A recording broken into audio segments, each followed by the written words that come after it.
RG Kar medical কলেজের আর্থিক দুর্নীতি মামলায় প্রথম চার্জশিট পেশ। ১২৫ পাতার চার্জশিট পেশ সিবিআই এর।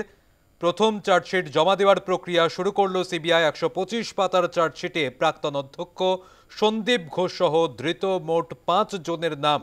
সিবিআই সূত্রে খবর, ঠিকাদার বিপ্লব সিনহা ও সুমন হাজরা, সন্দীপ ঘোষের ব্যক্তিগত নিরাপত্তারক্ষী আফসার আলী খান এবং আরজিকর মেডিকেল কলেজের হাউস স্টাফ আশিস পান্ডের নামের উল্লেখ রয়েছে এই চার্জশিটে।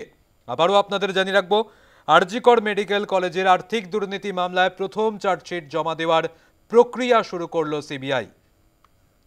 ১২৫ পাতার চার্জশিটে প্রাক্তন অধ্যক্ষ সন্দীপ ঘোষ সহ ধৃত মোট ৫ জনের নাম। সিবিআই সূত্রে খবর, ঠিকাদার বিপ্লব সিনহা ও সুমন হাজরা সহ একাধিক জনের নাম রয়েছে এই চার্জশিটে। আরো বিস্তারিতভাবে জানবো, আমাদের সঙ্গে ফোনে রয়েছেন প্রতিনিধি মৌমিতা মিত্র। মৌমিতা,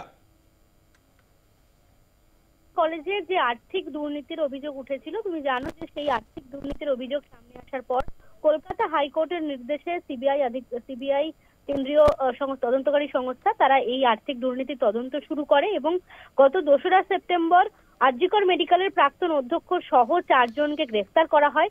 সিবিআই এর দুর্নীতি দমন শাখা তারা গ্রেফতার করেছিল সন্দীপ ঘোষ এবং ২ জন ঠিকাদার বিপ্লব সিনহা এবং সুমন হাজরা এবং তার পাশাপাশি সন্দীপ ঘোষের ব্যক্তিগত নিরাপত্তা রক্ষী আফসার আলী খানকে।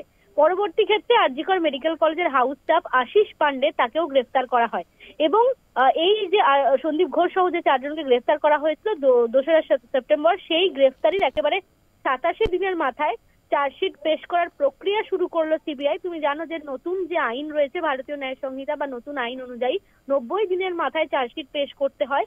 সেই হিসেবেই একেবারে ৮৭ দিনের মাথায় আরজিকর মেডিকেল কলেজের আর্থিক দুর্নীতির মামলায় চার্জশিট পেশ করার প্রক্রিয়া সিবিআই এর তরফ থেকে শুরু করা হয়েছে এবং ১২৫ পাতার সেই চার্জশিটে ৫ জনেরই নামের উল্লেখ রয়েছে। অর্থাৎ আর্থিক দুর্নীতির মামলায় এখনো পর্যন্ত যে ৫ জনকে গ্রেফতার করা হয়েছে, প্রাক্তন অধ্যক্ষ সন্দীপ ঘোষ, তার সঙ্গে বিপ্লব সিনহা, সুমন হাজরা, ব্যক্তিগত নিরাপত্তারক্ষী আফসার আলী খান এবং আরজিকর মেডিকেলের হাউস স্টাফ আশিস পান্ডে, এই ৫ জনকেই চার্জশিটে তাদের নামের উল্লেখ রয়েছে এবং মা তারা ট্রেডার্স সহ আরো বেশ কিছু যে সংস্থার নাম সামনে এসেছিল যারা এই আর্থিক দুর্নীতির সঙ্গে যুক্ত, সেই রকম ৩টি সংস্থার নামের উল্লেখ রয়েছে এই চার্জশিটে, এমনটাই সিবিআই সূত্র মারফত জানতে পারা যাচ্ছে। সেক্ষেত্রে বলা যেতে পারে আর্থিক দুর্নীতির যে তদন্ত সিবিআই এর দুর্নীতি দমন শাখা তারা করছেন, সেখানে দাঁড়িয়ে এখনো পর্যন্ত একাধিক ব্যক্তিদেরকে জিজ্ঞাসাবাদ করা হয়েছে, একাধিক তথ্য প্রমাণ সংগ্রহ করা হয়েছে এবং এখানে আমরা দেখেছি যে আরজিকর মেডিকেলের বহু যারা রয়েছেন মেডিকেল সুপার আফসার আলী থেকে শুরু করে একাধিক ব্যক্তিকে জিজ্ঞাসাবাদ করা হয় এবং এই অভিযোগ দীর্ঘদিন ধরে রয়েছে।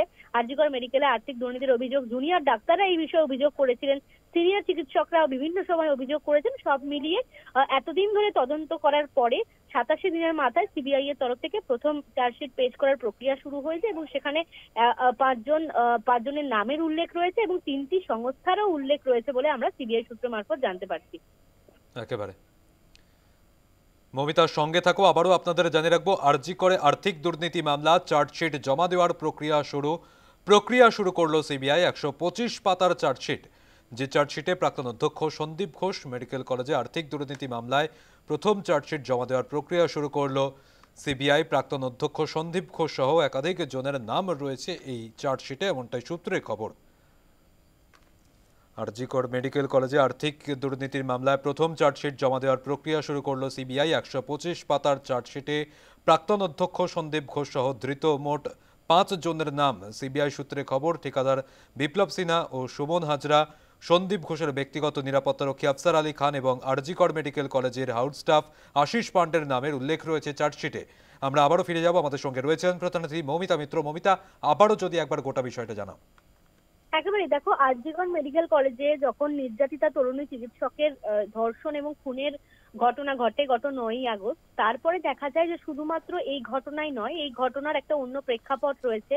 আরজিকর মেডিকেল কলেজে আর্থিক দুর্নীতিরও ভুরি ভুরি অভিযোগ সামনে আসছিল, যেখানে সরাসরি ভাবে প্রাক্তন অধ্যক্ষ সন্দীপ ঘোষের নাম উঠে আসে এবং সন্দীপ ঘোষের ঘনিষ্ঠ যে সমস্ত ব্যক্তিরা ছিলেন, দীর্ঘদিন ধরে তারা বিভিন্ন বেশ কিছু নির্দিষ্ট সংস্থাকে বারবার করে টেন্ডার পাইয়ে দেওয়া হয়েছে, আর্থিকভাবে তাদেরকে লাভবান করা হয়েছে, এই ধরনের একাধিক অভিযোগ আরজিকরের অন্দরেই বারবার করে উঠে এসেছে এবং সেখানে